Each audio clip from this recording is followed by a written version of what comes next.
kind of great show on HBO. I think it's called Theranos. I don't know how the hell you pronounce it. And not really relevant to my story. I knew this story. I'd known this story ever since it happened like a year ago. So, girl, start from the beginning. All right, there's a girl named Elizabeth Holmes. She goes to Stanford.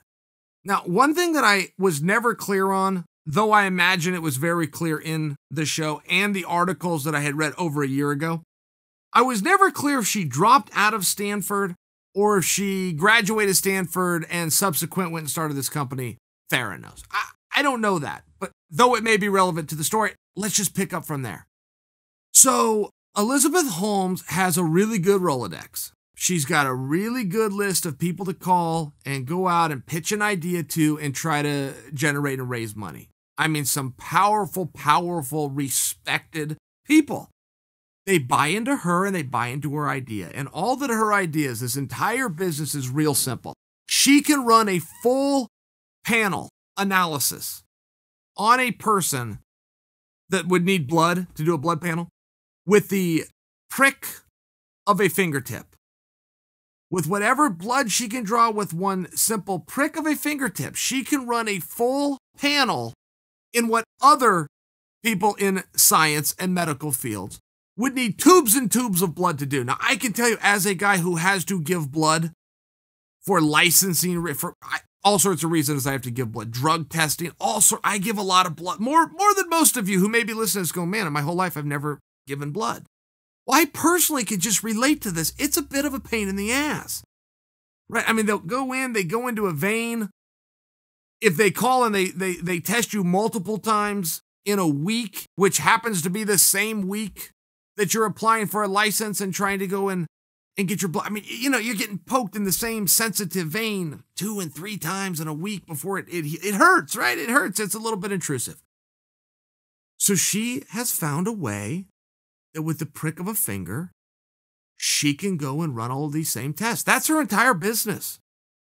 And you may say that sounds simple, but I can tell you there is an entire segment of society who has to go in and do this. And if you were able to do it with the prick of a pen, in and out the door, sure, you got a market.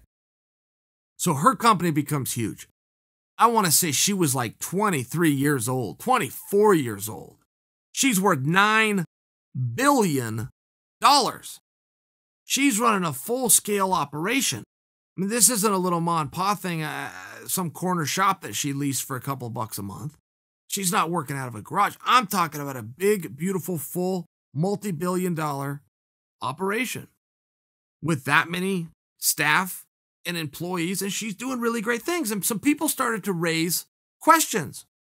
Her fellow competitors within that space started to say, well, how are you doing it?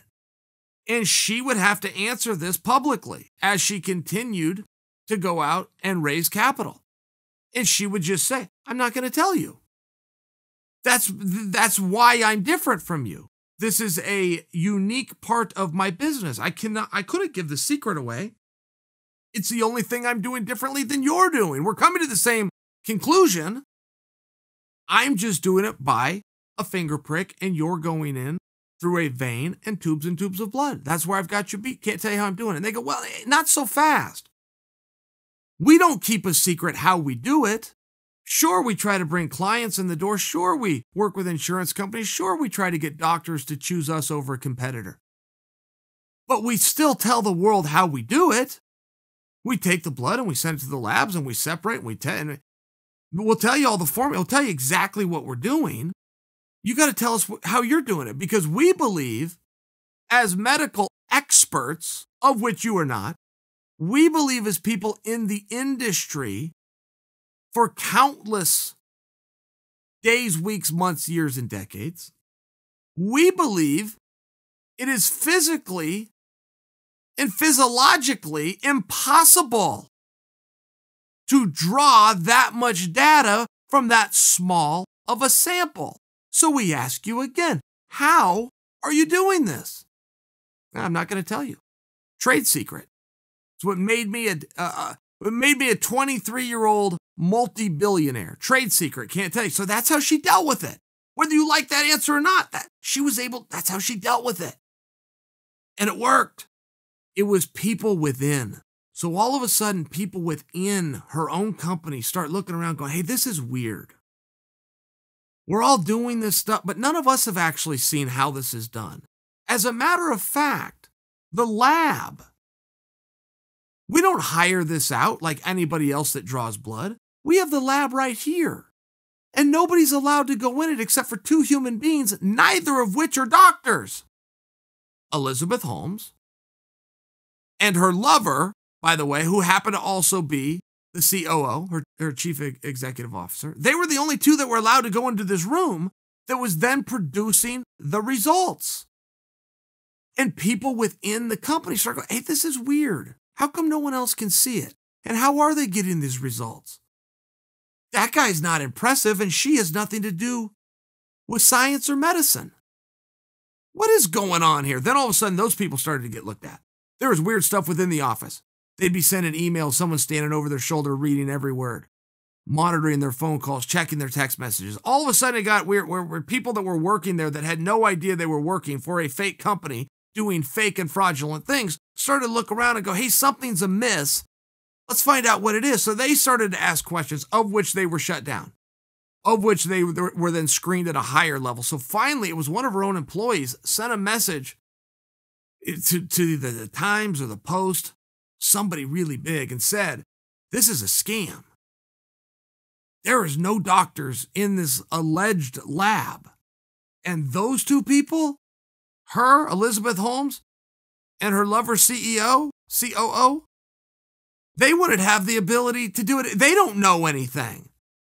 These aren't Einstein types, and they're the only 2 that can go in here, which means they're just printing off results.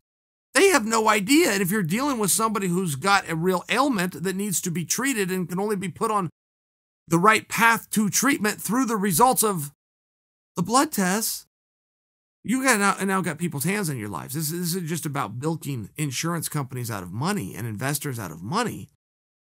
People could die. So he gave them up. And sure enough, the feds came in. And sure enough, that's what it appears is happening. And I have to say appear because Elizabeth Holmes, to bring you full circle on this, has pled not guilty. She is not taking the deal and she is not going down. She is saying, at least for now, at least until this little what appears to be a game is up, she is saying, no, I cracked the code. I have the software. I have the ability. I'm going to tell my side in front of 12 peers that weren't smart enough to get out of jury duty. If I could convince James Mattis, amongst other people, to give money to my phony idea, I can convince 12 people not smart enough to get out of jury duty to find me innocent. And I don't know what's going to happen. Strange things happen. I do look forward to the drama and the theatrics around this. I do look forward to hearing what it is she's going to say and how she's going to convince them or attempt to convince them. But the story as a whole, it really was very, very fascinating. A 23-year-old with no degree and no history in medicine made it all the way to $9 billion overnight, worth $9 billion overnight, back down to 0.